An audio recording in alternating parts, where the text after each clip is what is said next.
Hello and welcome to Top Stories and Viewer Television. My name is Joy Malik.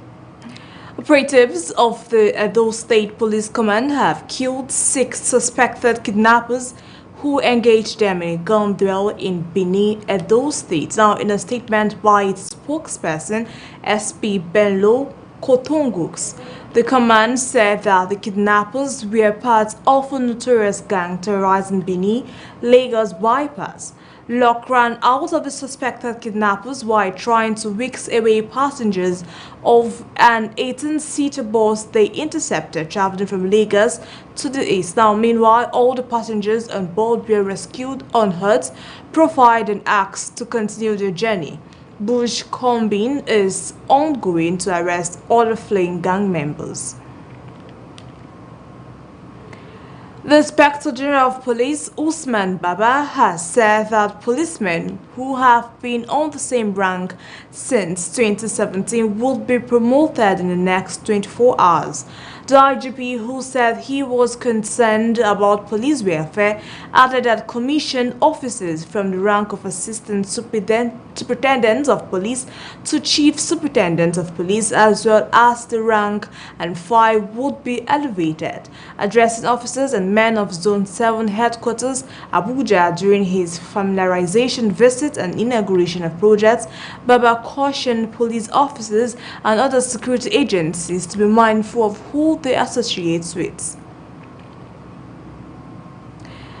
The federal government says bandits and Boko Haram fighters have joined forces, leading to an increase in terrorist activities being witnessed across the country.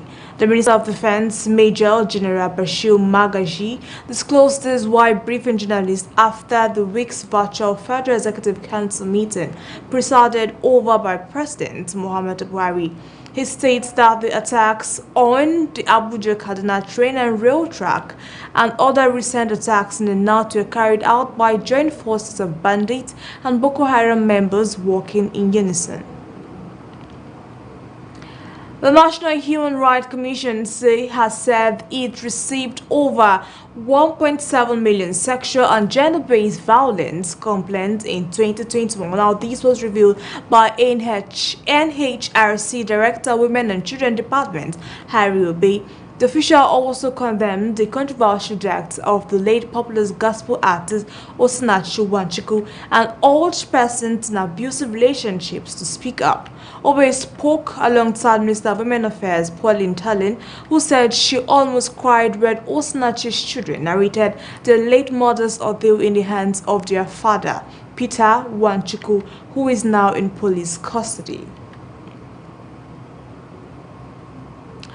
A 62-year-old man accused of shooting 10 people on the New York subway was taken into custody and faces a federal terror charge following a day-long manhunt in a city set to edge by the attack. Now, Frank James, who is suspected of detonating 2 smoke canisters as the train pulled into Brooklyn Station before firing into the crowd, was stopped by officers on a Manhattan street and arrested without incident. Announcing the charges against James, U.S. District Attorney Brian Peace said he would face a life sentence if convicted of violating a federal prohibition on terrorists against mass transportation systems. The Nigerian Senate has received a request from President Muhammadu Buhari to approve adjustments to the 2022 fiscal document to reflect an upward review of the oil benchmark. Now, the request was contained in a letter read during plenary by President of the Senate, Ahmed Lawan. The reports. 2022 by 3.557 trillion naira from 442.72 billion naira to 4 trillion naira. D. A cut in the provision for federally funded upstream projects being implemented by 200 billion naira from 352.8 billion naira to 152.80 billion naira. E. An increase in the projection for federal government independent revenue by 400 billion naira. And F. an additional provision of 182.45 billion naira to cater for the needs of the Nigerian police force. Based on the above adjustments, the Federation account main pool revenue for the three tiers of government is projected to decline by 2.418 trillion naira, while federal government share from the account net of transfer to the Federal Capital Territory and other statutory deductions is projected to reduce by 1.173 trillion naira.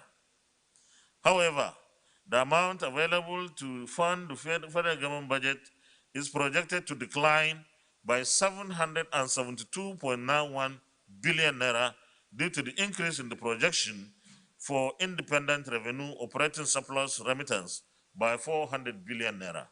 President Buhari also asked for an over 60% cut in the upstream project from 352 billion naira to 152 billion naira. And lastly, the controversies on whether or not peace corps should be established to complement neighborhood watch is put to rest as the Nigerian Senate passed the Nigerian Peace Corps Bill 2020. Now, the passage of the bill sponsored by Ali Udume of Borno South followed the consideration of a report by the Committee on Interior. The report. Senator Suleiman Sadiq, on behalf of the committee chairman Kashim Shettima, said the panel consolidated the Nigerian Peace Corps Bill and the National Unity Corps Bill into one for easy implementation. He explained that the Corps will, among other things, be responsible for training youths to advance the cause of peace building and conflict resolution through peace education and mediation in the country. The bill was given legislative support and it will be of great benefit to Nigerian youths as many of them will be gainfully employed through the establishment of the Corps. Majority of the stakeholders and the general public support the passage of the Nigerian Peace Corps Bill into law and in view of the enormous benefit it will have on the Nigerian youth. There is a need to develop comprehensive, multi-sectoral, multi-stakeholder and inclusive approaches in order to stem the trend of youth restiveness, which portend dangerous trend towards insecurity in the country. A bill for an act to establish the Nigerian Peace Corps to facilitate peace, volunteerism, community services, neighborhood watch, and nation building, and for related matters 2022 third reading taken, and this bill is also passed. The National Commandant of the Peace Corps, Dixon Ako, reacting to the passage of the bill, said the National Assembly had further demonstrated its commitment to youth engagement to check restiveness by creating a platform where they could contribute their quota to the development of Nigeria. So we are happy with the passage of the bill, and I want to tell you it has boosted our morale. And for Peace Corps of Nigeria nationwide, we have shown our resilience that in the last 5 years, we have been waiting patiently for the bill to be redone. And today we are happy that the Senate particularly has seen the reason and has demonstrated that they are concerned with the plight of Nigerians, especially the unemployed youth. The bill is to be sent to the House of Representatives for concurrency before it is submitted to President Muhammadu Buhari for assent. And that's all in top stories. To stay tuned for the rest of our programs. Many thanks for watching. Bye for now.